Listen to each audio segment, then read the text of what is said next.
Good afternoon, everyone. It's Joseph Neuberger with Neuberger Live on Wednesdays from Neuberger and Partners. I'm just going to follow up from a couple of weeks ago on some issues. We've continued to receive inquiries, particularly about the Emergency Management Protection Act, quarantine issues, and now some civil liberties issues which have come to the fore that people have been concerned about. So we thought we'd discuss some of this on a live broadcast and an update with respect to those who are still inquiring about their criminal cases and how the justice system is evolving or slowly evolving to deal with the COVID-19 crisis as it now continues into the summer. First, just to start off, everybody probably knows that the Ontario government yesterday had extended the state of emergency to June 2nd, and that factors into some of the issues I want to talk about. But this, again, allows the government, or provincial government, to continue to rely upon the Emergency Management Protection Act and be able to enact emergency powers and directives to deal with the COVID-19 crisis. In particular, there was a couple of significant developments, but before I get to that, even though the government has announced a number of easing or loosening up of restrictions, and we've seen, fortunately, many of our local businesses open now to the public, some with curbside pickup, some where you can actually go in, like, thank God, Canadian Tire, for me anyways. That does not mean that the directives that are in place with respect to physical distancing are loosened either. So we still are under the order to abide by the physical distancing except for your immediate family that you live with. And so if you're engaging with other extended family outside of the home or with friends, you have to maintain that minimum of 2 meters and be conscious of that as well. We are seeing more parks and green spaces opening up. High Park is open again. And as the weather improves, unfortunately we won't see, I hope, any more snow in May, it's important to remember that as we need access to these parks and recreational areas to still maintain the physical distancing, because the bylaw enforcement officers and police will still be out there to maintain that we follow these directives. Hopefully, again, they will be taking a measured and balanced approach and not necessarily charging people, but reminding them about these rules that are in place. And by and large, people have been obeying this without such an onslaught of charges. So that act is now continuing in force, and we've seen that one particular interesting order came in place where I got an inquiry about the sharing of personal health information. Now, I'm not an expert in privacy law, but for some reason, because of some of our blogs and articles, people have been asking about it. And one of the emergency orders which has come into place now is the sharing of what's called critical information about a person's health history, their name, date of birth, and address, if they have been positively identified as having COVID-19.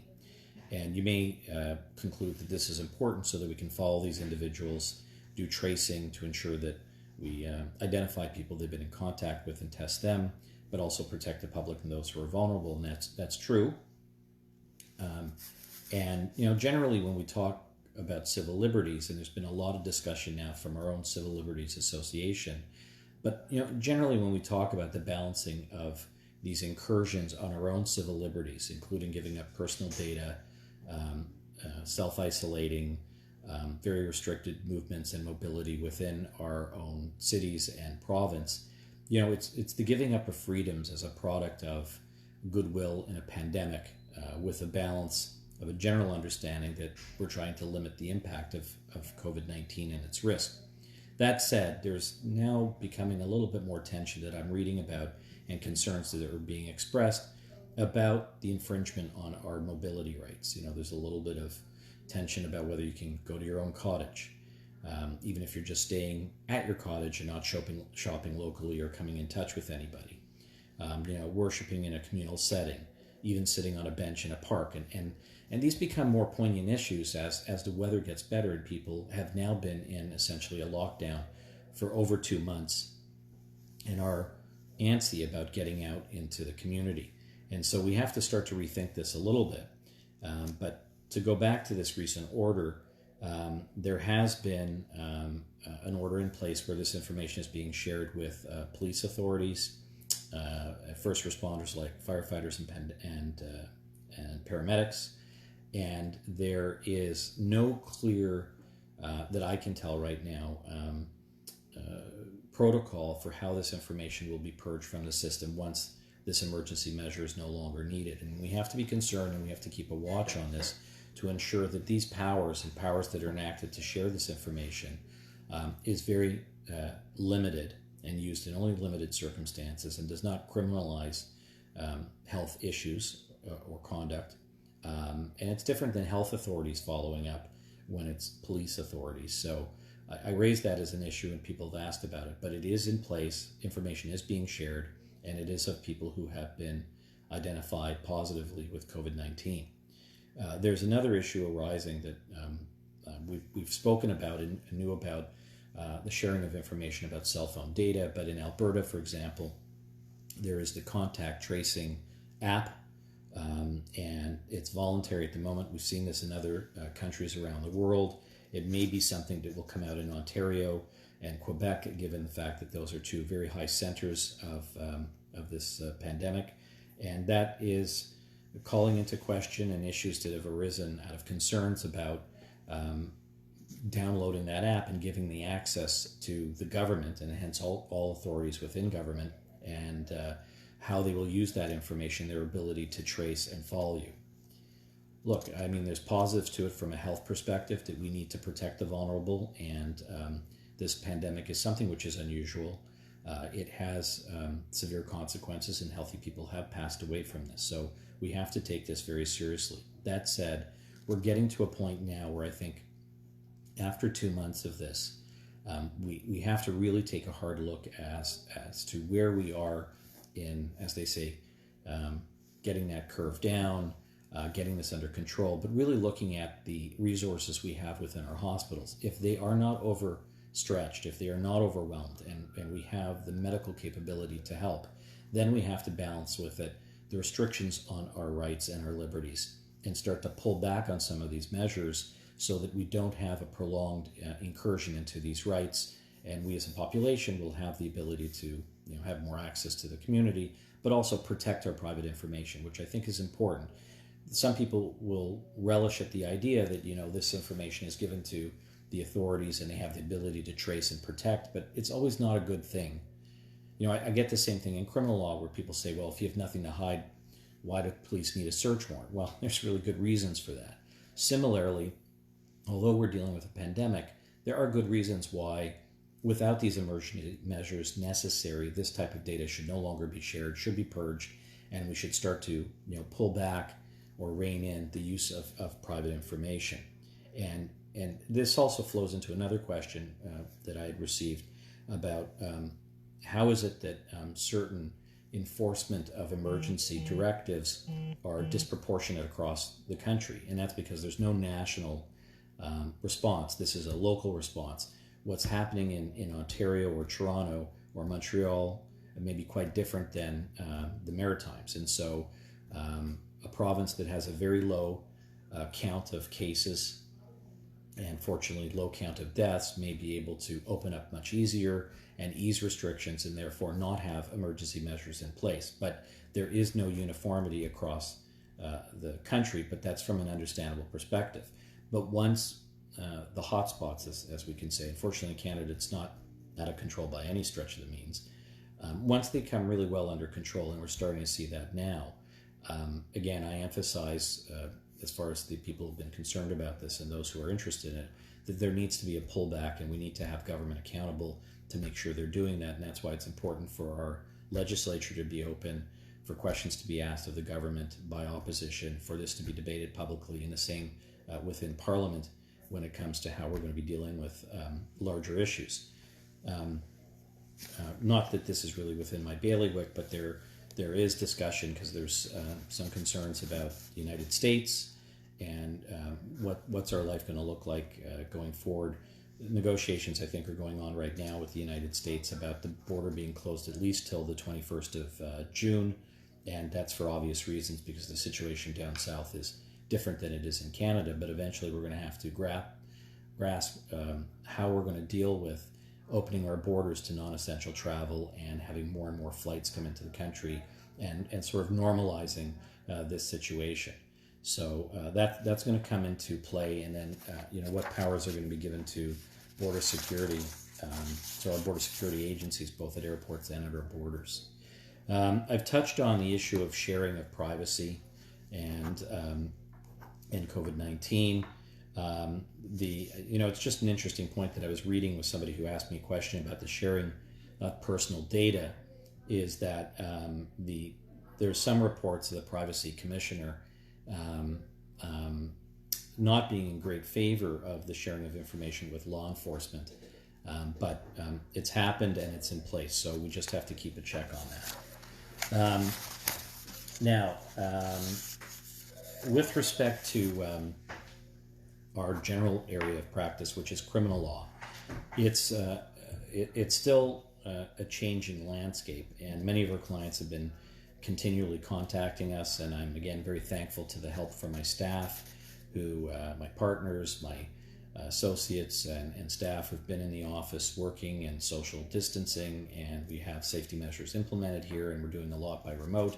But we have a lot of clients and new clients who are coming in who are quite concerned about when will their matters be dealt with. And this is a concern for other criminal lawyers who may be watching this and have practices and are concerned about the rights of their clients. Because there was an announcement recently, both from the Superior Court and the Ontario Court of Justice, that both courts will remain closed for matters that are non-emergency in-custody matters. So the Ontario Court of Justice and the Superior Court are closed till July 6th, 2020, and may not necessarily open up on that date. And my expectation is that we will see this extended likely till the fall. Certainly we know in the Superior Court the implementation of jury trials will not happen until maybe the late fall or 2021, possibly when there's a vaccine. And then the other issue to grapple with is concerns about people who are accused of offenses and the right to access a jury trial, which is a trial of technically your peers or your fellow citizens, which I feel is an extremely important constitutional right, that a person who is charged with an offense that is a serious offense that would allow them to have a trial by jury, that should not go by the way of expediency simply because we have a backlog in the system, or the system has essentially shut down due to the pandemic. And so it's extremely important that from a justice perspective that jury trials don't become a thing of the past simply because there's a huge backlog and the courts have been closed. Similarly, the Ontario Court of Justice will not be having any trials, and that includes any family matters that are in the Ontario Court of Justice, or child protection matters and criminal matters till after July. And again, my expectation is this is going to continue into the fall. Although the courts are now working on a plan to expand services to deal with out-of-custody matters that may be of a more regular or routine style, so that if it's a case that has to be withdrawn or there's a resolution of some kind, that can be done remotely, and they're working on technology to try and assist, because not all the technology which is implemented is working quite well. I'm not casting aspersions on the companies that came up with the technology, but it's difficult to implement. But we are seeing that expansion to try and deal with the backlog, which is mounting very significantly and will become a major issue within the next few months. I do raise the issue that, and clients have discussed this, and we've written on this a little bit. It's very important that within trials, and that we have to maintain the presumption of innocence, and that because somebody's charged, they are not presumed guilty of an offense, and in many cases they are not guilty of an offense, and that's why we need trials.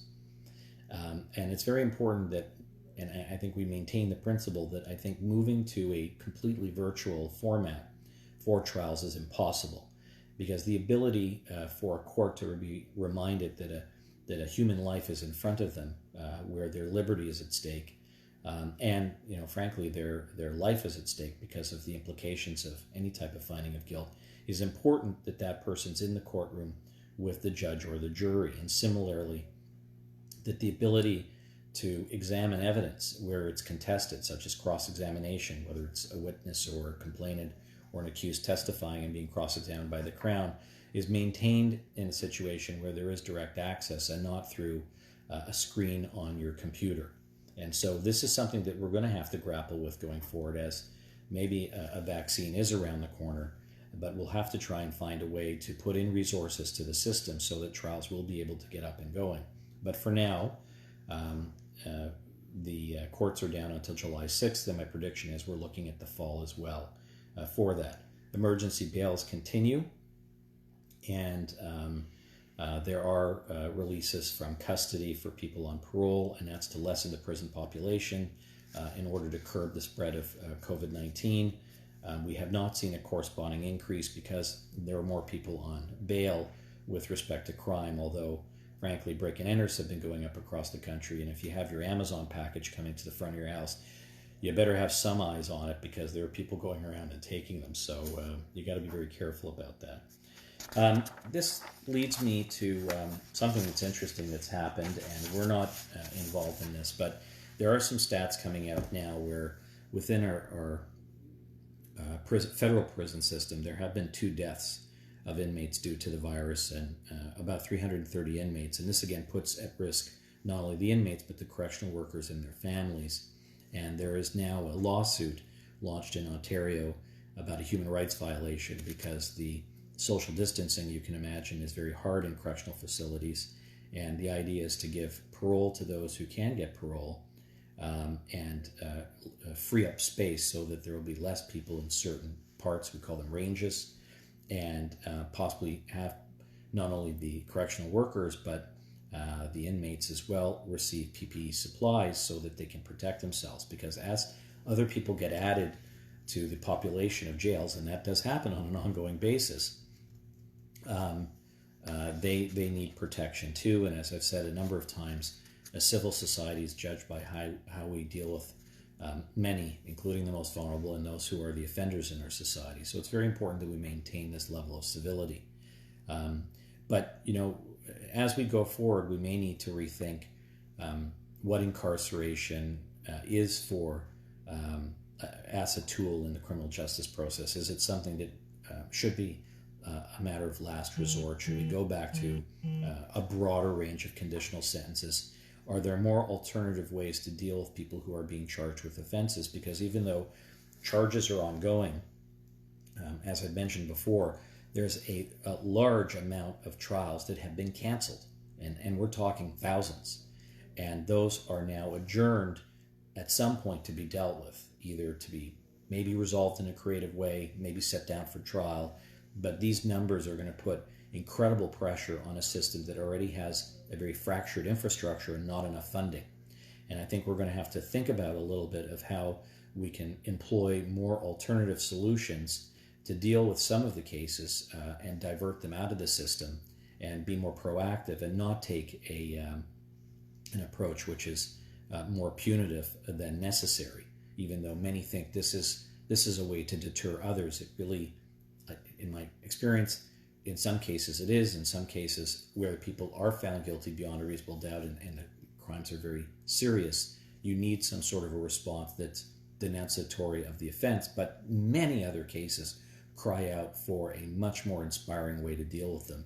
And I think from an economic standpoint and from a health standpoint, as things are going to change in our society now, I think also that will have to be looked at in a much more thoughtful, inspiring way, where we can look at how to deal with all of the issues and find some other way to deal with it other than just simply the blunt instrument of incarceration.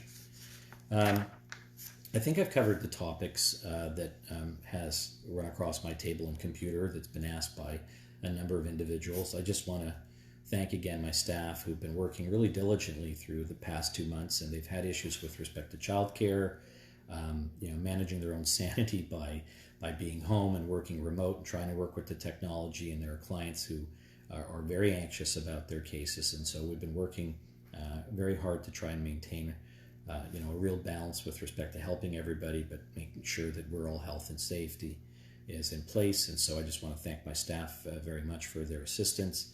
And I just want to say to everybody who happens to watch this Facebook Live to be safe, be healthy, take care. And hopefully as time goes on now, I won't be on doing these Facebook Lives to do the updates, but hopefully we'll be having greater access and we'll get around this pandemic and all be much more safer. Take care and thank you.